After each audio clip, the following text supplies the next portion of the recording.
everyone, Dan Sorreo here from Sesa Properties. You can check us out at webuyhomescle.com. That's CLE.com.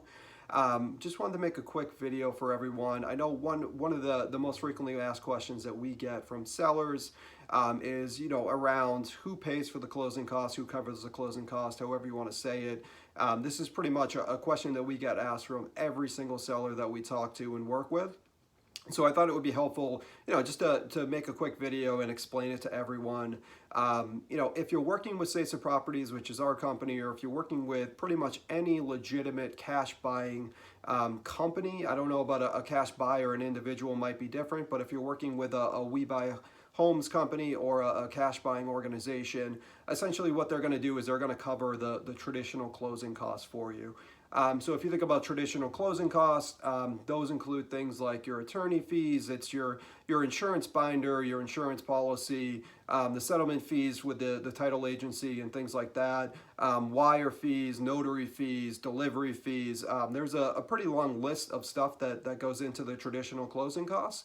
And within Ohio, where we're doing our deals, that typically runs, anywhere from about $1,500 to $2,000, maybe a little bit more, depending on the title company, the instance of the actual house and the property itself.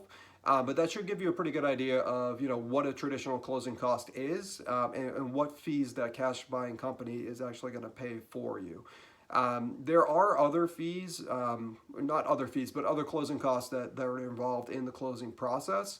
And we'll actually do a separate video, which you can check out on the link up there in the video, that talk a little bit about, what costs you should expect as a buyer, where you're not paying for the traditional closing costs, but there is things like real estate taxes, prorated for the year, depending on when you're closing. If there's a rental property, there might be things like security deposits, etc. So we'll do another video, as I said, the link's right up there if you want to check that video out, to understand maybe some of the costs that you will be responsible for, depending on how you structure the deal with the cash buying organization, etc.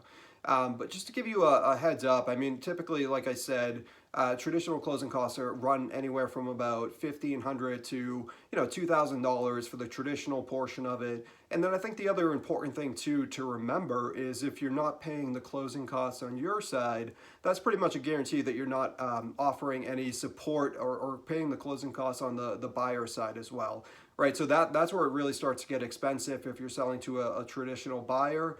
Covering their closing costs, your closing costs could be up, 2 to 5% of the sales price. You could be looking at $5,000 out of pocket in order to close the deal.